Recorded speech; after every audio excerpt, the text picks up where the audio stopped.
ఇక వివరాలకు వెళ్తే ఖైరతాబాద్ గణేశుని ఉత్సవాలు ఘనంగా జరుగుతున్నాయి. వర్షం కురుస్తున్న ఖైరతాబాద్ బడా గణేశుని దర్శించుకునేందుకు భక్తులు పెద్ద ఎత్తున తరలివస్తున్నారు. శ్రీ విశ్వశాంతి మహా గణపతిగా దర్శనమిస్తున్న గణేశుని దర్శించుకునేందుకు హైదరాబాద్ నుండే కాకుండా ఇతర జిల్లాల నుండి భక్తులు అధిక సంఖ్యలో తరలివస్తున్నారు.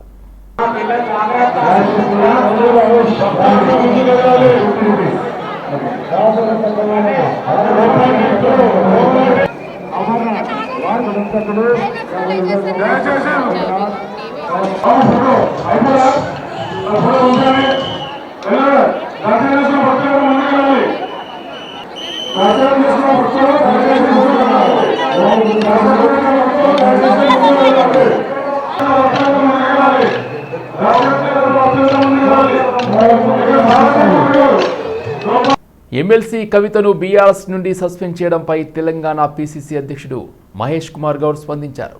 కవితను కాంగ్రెస్ పార్టీలో చేర్చుకునే ప్రసక్తే లేదని, ఆమె అవసరం తమ పార్టీకి ఏమాత్రం లేదని తేల్చి చెప్పారు. కవితను బీఆర్ఎస్ నుండి సస్పెండ్ చేయడం పూర్తిగా ఆ పార్టీ అంతర్గత వ్యవహారమని, దానిలో తమకు సంబంధం లేదని ఆయన స్పష్టం చేశారు. మహేష్ గౌడ్ మీడియాతో మాట్లాడుతూ కవిత చేసిన తాజా వ్యాఖ్యలపై తీవ్రంగా స్పందించారు. బీఆర్ఎస్ పాలనలో జరిగిన అవినీతి సొమ్ము పంపకాల్లో తేడాలు రావడం వల్లే ఇప్పుడు కవిత ఆరోపణలు చేస్తున్నారని ఆయన వ్యాఖ్యానించారు. 10 ఏళ్ల బీఆర్ఎస్ పాలనలో జరిగిన అవినీతి భాగోతాన్ని కవిత పూర్తిగా బహిర్గతం చేయాలని మహేష్ గౌడ్ డిమాండ్ చేశారు. తెలంగాణ రాజకీయాల్లో ఇవాళ అనూహ్య పరిణామం చోటు చేసుకుంది. బీఆర్ఎస్ అధ్యక్షుడు మాజీ ముఖ్యమంత్రి కేసీఆర్ తన కుమార్తె ఎమ్మెల్సీ కల్వకుంట్ల కవితపై కఠిన చర్యలు తీసుకున్నారు. పార్టీ వ్యతిరేక కార్యకలాపాలకు పాల్పడుతున్నారన్న కారణంతో ఆమెను పార్టీ నుండి తక్షణమే సస్పెండ్ చేస్తున్నట్లు ప్రకటించారు. పార్టీలోని కీలక నేతలు హరీష్ రావు, సంతోష్ రావులపై కవిత బహిరంగంగా విరుచుకుపడిన నేపథ్యంలో బీఆర్ఎస్ అధిష్టానం ఈ నిర్ణయం తీసుకుంది. కాళేశ్వరంలో కర్త కర్మ క్రియ అన్నీ తానే అని చెప్పుకున్న కేసీఆర్ గారు అవినీతి కూడా బాధ్యత వహించాల్సిందే. కవిత గారి మాటల్లో ఒకటి మాత్రం వాస్తవం స్పష్టమైంది. ఆవిడ కూడా అంగీకరిస్తూ ఉన్నారు, కాళేశ్వరంలో అవినీతి జరిగింది.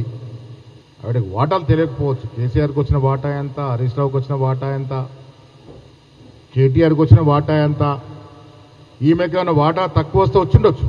కవిత గారికి వచ్చిన వాటాల్లో ఏమైనా తగ్గుదల ఉంటే ఉండొచ్చు, వాటాల హెచ్చుతగ్గులు ఉండొచ్చు. కానీ అవినీతి జరిగింది అనేటువంటి మాట మాత్రం కవిత కూడా యాక్సెప్ట్ చేస్తూ ఉన్నారు. మా అభిప్రాయం చెప్పిండొచ్చు కదా, ఆ అభిప్రాయం చెప్పాల్సిన పరిస్థితి మాకు లేదు. ఇప్పుడు ఒకటి నేను ఇంత స్పష్టత ఇస్తా ఉన్నాను, కవిత హరీష్ రావు సంతోష్ రావే అవినీతికి పాల్పడింది ఎప్పుడైతే ఒప్పుకుందో, ఆమె కేసీఆర్ పాత్ర ఉందని ఒప్పుకుంది. కేసీఆర్ ముఖ్యమంత్రిగా ఉన్నాడు. హరీష్ రావు గారు అవినీతికి పాల్పడిండు, ఎస్. బట్ కేసీఆర్ అనుమతి లేకుండా, కేసీఆర్ ప్రమేయం లేకుండా, కేసీఆర్ నాలెడ్జ్ లేకుండా పాల్పడిందంటే 10th క్లాస్ పిల్లాడు కూడా ఒప్పుకోడు. ఇది కవిత గారు తెలుసుకోవాలి. కాళేశ్వరంలో వచ్చిన అవినీతి కేసీఆర్ కుటుంబ సభ్యులందరూ కూడా పంచుకున్నారు, దాంట్లో ఏం అనుమానం లేదు. ఇలా కవిత రూపంలో ఒక నాటకం తెరదీస్తూ ఉన్నారు, రేపు ఇంకో నాటకం తెరదీస్తారు. కానీ కుటుంబం అంతా ఒకటే, ప్రజల్ని మభ్యపెట్టే ప్రయత్నం చేస్తూ ఉంది. ప్రజలు అప్రమత్తంగా ఉండాలి. బీఆర్ఎస్ నుండి ఎమ్మెల్సీ కవితను సస్పెండ్ చేయడం రాష్ట్ర వ్యాప్తంగా తీవ్ర చర్చకు దారితీసింది. ఆమె పార్టీ వ్యతిరేక కార్యకలాపాలకు పాల్పడుతున్నారని పార్టీ నుండి వేటు వేసిన విషయం తెలిసింది. కవిత కొంతకాలంగా చేస్తున్న వ్యాఖ్యలతో బీఆర్ఎస్ నాయకులు, కార్యకర్తలు అసంతృప్తిలో ఉన్నారు. ఆమె తీరుతో పార్టీ నష్టం కలుగుతుందని ఆగ్రహం వ్యక్తం చేశారు. అయితే కేసీఆర్ కుమార్తె కావడంతో ఎవరూ కూడా బయట మాట్లాడే సాహసం చేయలేదు. కొందరు మాత్రం సోషల్ మీడియాలో ఆమెకు వ్యతిరేకంగా పోస్టులు పెట్టారు. తాజాగా ఆమెను పార్టీ నుండి సస్పెండ్ చేయడంతో బీఆర్ఎస్ శ్రేణులు హర్షం వ్యక్తం చేస్తున్నాయి. కాళేశ్వరం ప్రాజెక్టులో అవినీతి అక్రమాలకు హరీష్ రావు, సంతోష్ రావు అని వ్యాఖ్యలు చేయడంతో పార్టీ ఆమెపై వేటు వేసింది. దీంతో రాష్ట్ర వ్యాప్తంగా బీఆర్ఎస్ పార్టీ కార్యాలయాల్లో కవిత పోస్టర్లు, బ్యానర్లను గులాబీ శ్రేణులు తొలగిస్తున్నారు. ఆమెకు వ్యతిరేకంగా నినాదాలు చేస్తున్నారు. సిద్దిపేట జిల్లా హుస్నాబాద్ మల్లెచెట్టు చౌరస్తాలో బీఆర్ఎస్ నాయకులు కవితకు వ్యతిరేకంగా ఆందోళన నిర్వహించారు. హరీష్ రావుపై కవిత వ్యాఖ్యలను ఖండిస్తూ ఆమె ఫ్లెక్సీలను దహనం చేశారు. కవిత బీజేపీ నాయకులకు అమ్ముడు పోయినట్లు వ్యవహరిస్తున్నారని ఆగ్రహం వ్యక్తం చేశారు.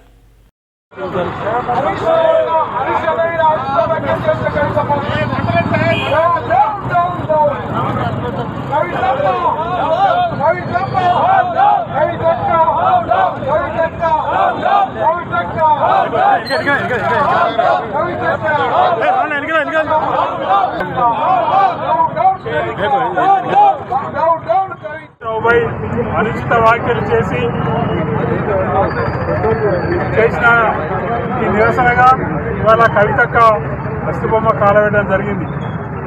కవితక్క బీజేపీకి అమ్ముడు పోయి బీజేపీ నాయకులు ఆడించినట్టుగా ఇక్కడ ఉన్నటువంటి రాష్ట్ర నాయకత్వం ఏం చెప్తే అది చేయడం, ఆమెపై ఉన్నటువంటి కేసులు మాఫీ చేసుకోవడం కోసం, ఆమె రాజకీయ భవిష్యత్తు కోసం ఇవాళ బీఆర్ఎస్ లో ఉన్నటువంటి నాయకులను కించపరిచే విధంగా మాట్లాడడం జరుగుతుంది. ఇన్ని రోజులు ఒక నాయకులను మాట్లాడితే కవిత ఇప్పటికైనా గుర్తుపెట్టుకో, మీ నాన్న గురించి కూడా మాట్లాడినట్టు ఉంటుంది.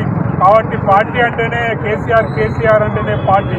కాబట్టి పార్టీని ఏ విధంగా మీరు కించపరిచే విధంగా మాట్లాడినా బీఆర్ఎస్ కార్యకర్తలు ఉపేక్షించారు. నిన్ను ఊర్లలో కూడా తిరగనేయకుండా అడ్డుకుంటారని చెప్పి ఇది ఫస్ట్ వార్నింగ్ గా ఖబర్దారు.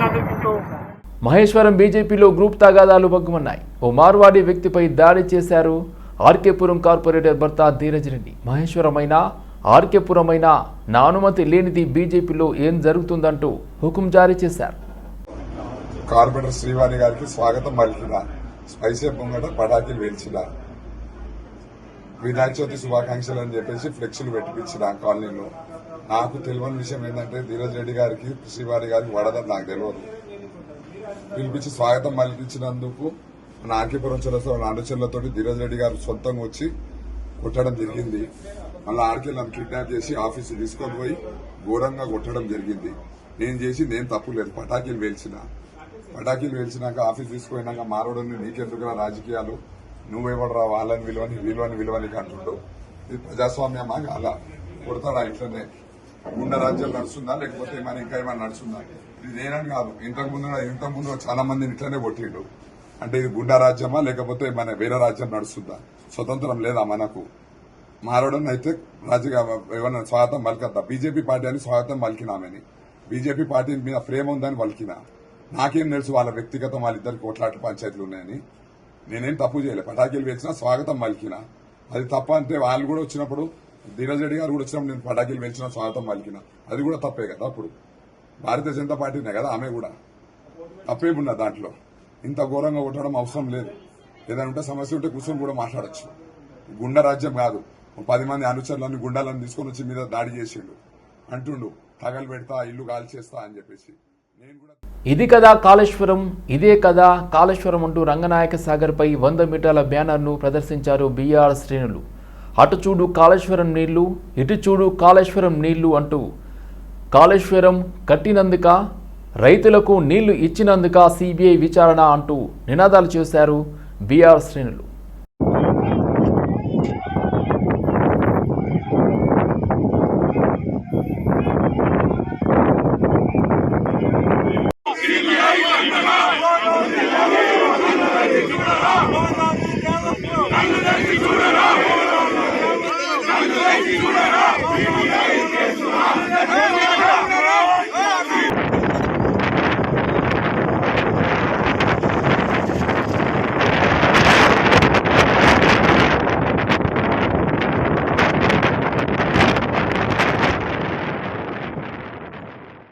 మాదాపూర్లోని ఫిజిక్స్ వాలా కాలేజీలో విద్యార్థులు ఆందోళన చేపట్టారు. గత నెల రోజులుగా ఫుడ్ పాయిజన్ అయి పట్టించుకోవడం లేదని విద్యార్థులు ఆవేదన వ్యక్తం చేస్తున్నారు. ఇప్పటికే పలువురికి హాస్పిటల్లో ట్రీట్మెంట్ పొందుతున్న ఫిజిక్స్ వాలా యాజమాన్యం గోప్యంగా ఉంచుతుందని విద్యార్థులు తెలిపారు. మాదాపూర్లోని హాస్టల్ క్యాంపస్లో నవ తెలంగాణ విద్యార్థి సంఘం ఆందోళన నిర్వహించింది. ఆగస్టు 11న సెకండ్ ఇయర్ విద్యార్థి వీరేందర్ వాంతులు విరేచనాలతో ట్రీట్మెంట్ పొందుతూ మృతి చెందాడు.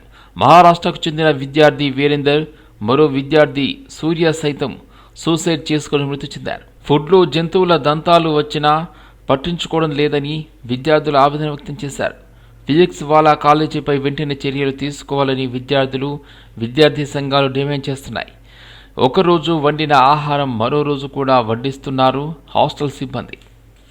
ఉంటాయి ఇలా ఫుడ్లో ఇన్సెక్ట్స్, పశువుల దంతాలు వస్తున్నాయి. నాకు 1 వీక్ నుంచి ఫీవర్ ఉంది.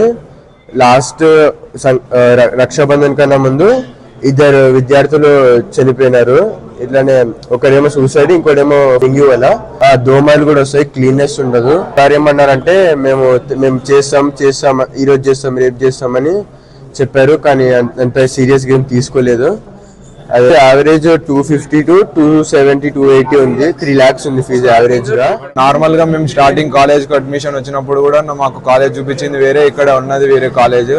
ఇంకా మేము మళ్ళీ ఇప్పుడు నార్మల్ గా ఇప్పుడు మేము పోయి చూసిన తర్వాత మాకు వద్దని చెప్పినా కూడా వాళ్ళు ఏం చేసిరంటే మళ్ళీ ఒకవేళ మీకు నచ్చకపోతే టీసీ ఇచ్చి పంపించేస్తాం, కానీ ఇది మాత్రం చేంజ్ కాదని చెప్పి ర్యాష్ గా మాట్లాడారు మాతోటి. మేము నార్మల్ రిక్వెస్ట్ చేసినాం. ఆ రోజు మొత్తం మాట్లాడినా కూడా వాళ్ళు మాకు ఏమన్నారంటే కాలేజ్ అయితే హాస్టల్ అయితే ఇది ఉంటుంది, కానీ మీరు ఏమన్నా వేసుకుని అట్లా అనుకుంటున్నారు. నార్మల్ ఫుడ్ కూడా మంచిగా రాదు, హాస్టల్ రూమ్స్ కూడా అన్ని నీట్నెస్ మెయింటైన్ చేయరు వీళ్ళు. మొత్తం దోమలు ఉంటాయి, దానివల్ల అందరికీ నార్మల్ గా జ్వరాలు అన్నీ వస్తున్నాయి, టైఫాయిడ్ వచ్చింది, ఫుడ్ లో కూడా పురుగులు వచ్చినాయి. నార్మల్ ఫోటోస్ ఉన్నాయి మా కాడ, ఫోటోస్ మీకు చూపిస్తాము. ఫుడ్ లో నార్మల్ మొన్న పురుగు వచ్చినప్పుడు ఏమంటారు, పురుగు వచ్చి చూపించినా కూడా దాన్ని నైట్ 10-11 వరకు వేసిరు, అప్పుడు మాకు ఫుడ్ వచ్చింది.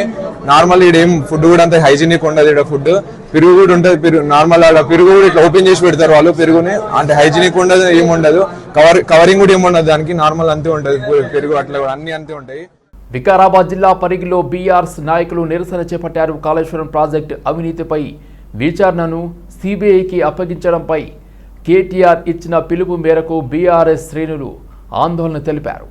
పరిగి మాజీ ఎమ్మెల్యే కొప్పుల మహేష్ రెడ్డి ఆధ్వర్యంలో ముఖ్యమంత్రి రేవంత్ రెడ్డి దిష్టిబొమ్మ దహనం చేశారు. ఆందోళన చేస్తున్న బీఆర్ఎస్ నాయకులను పోలీసులు అరెస్ట్ చేశారు. అరెస్టు సమయంలో బీఆర్ఎస్ నాయకులకు పోలీసులకు మధ్య తోపులాట జరిగింది.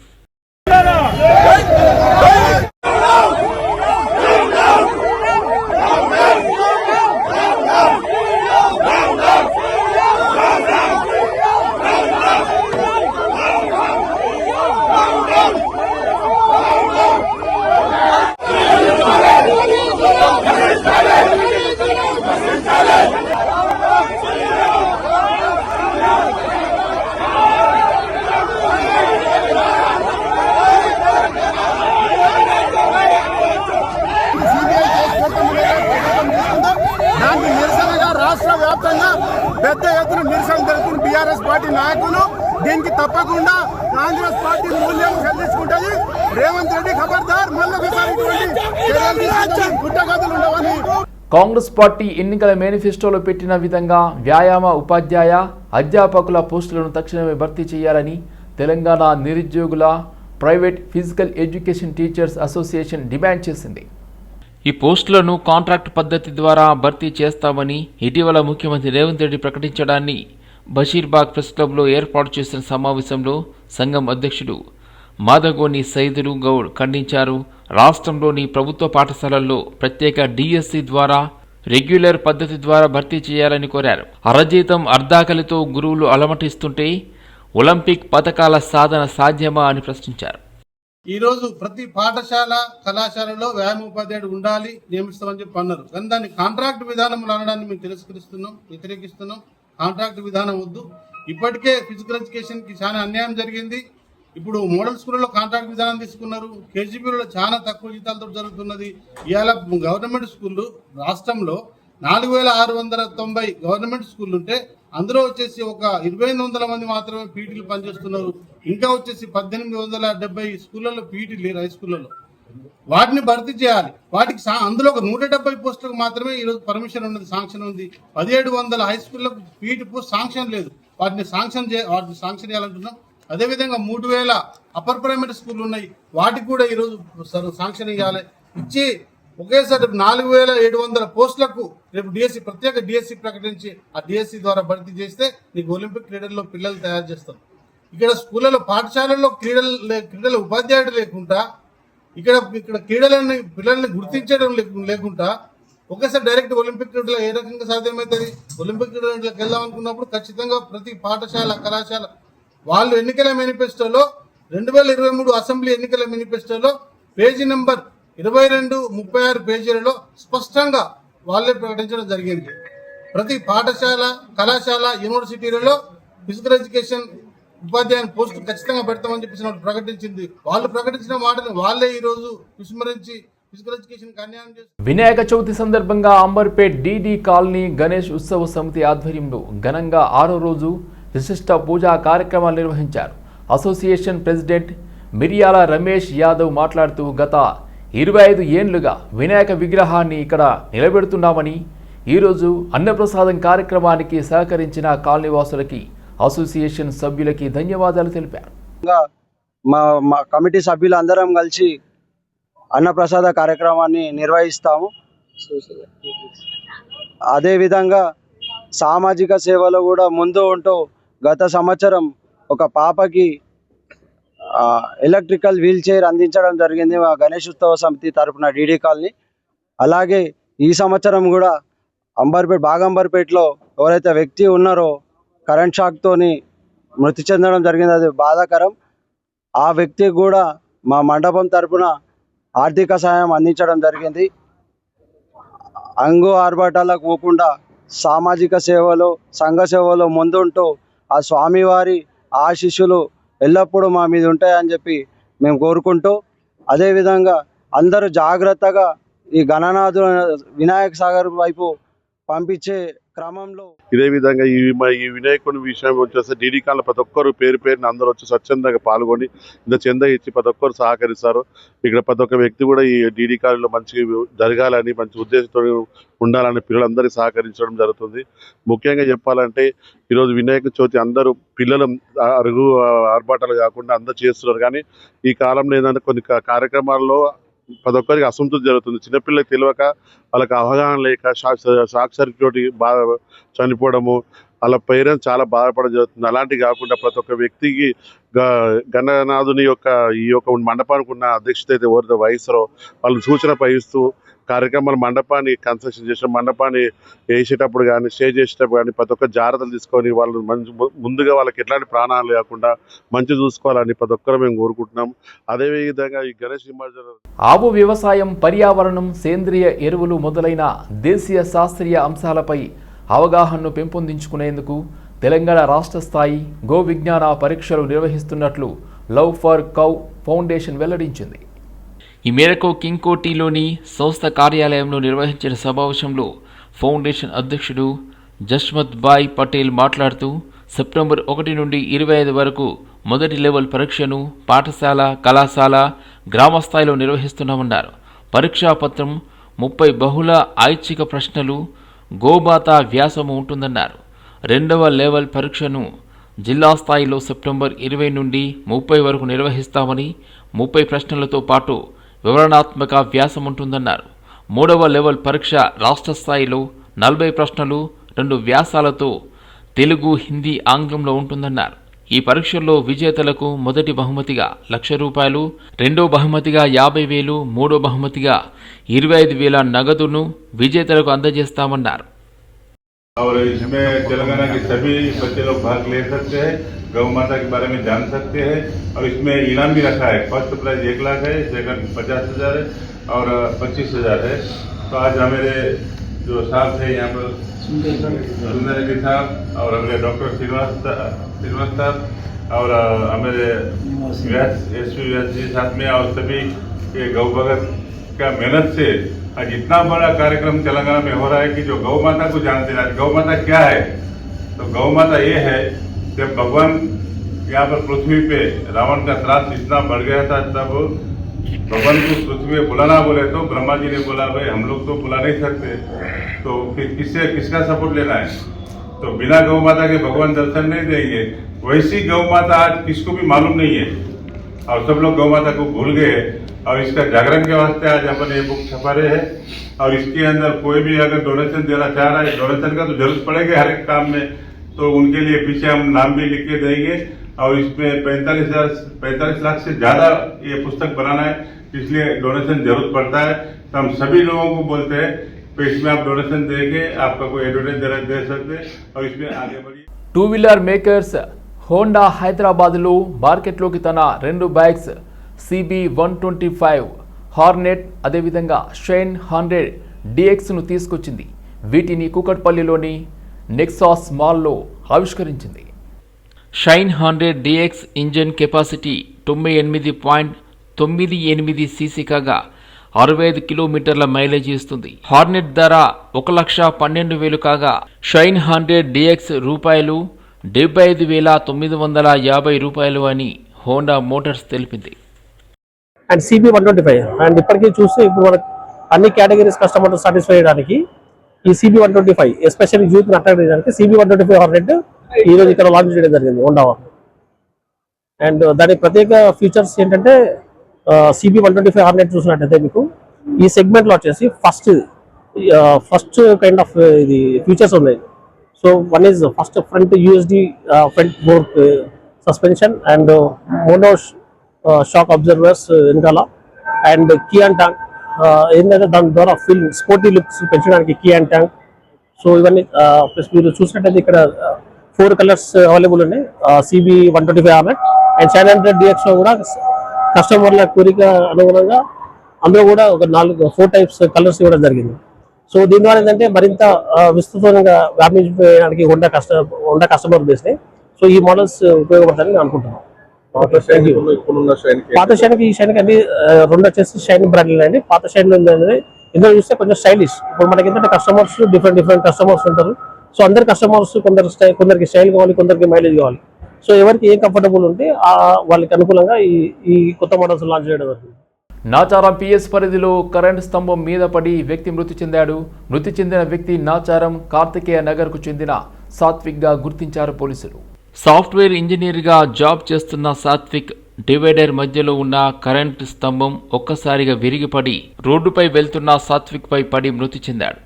కేసు నమోదు చేసుకుని దర్యాప్తు చేస్తున్నారు పోలీసులు.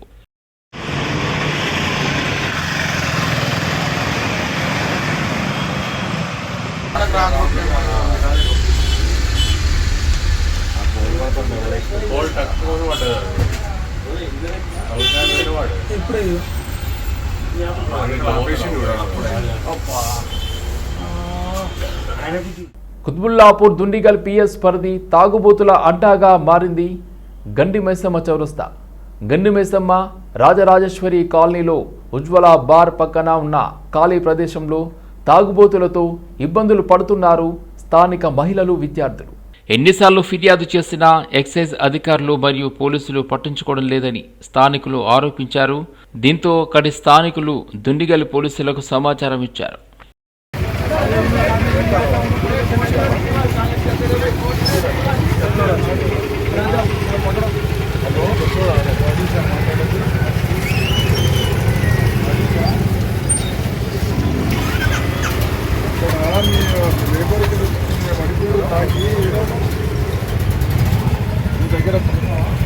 దగ్గర పనిచేసేటోళ్ళు ఉజ్వల దగ్గర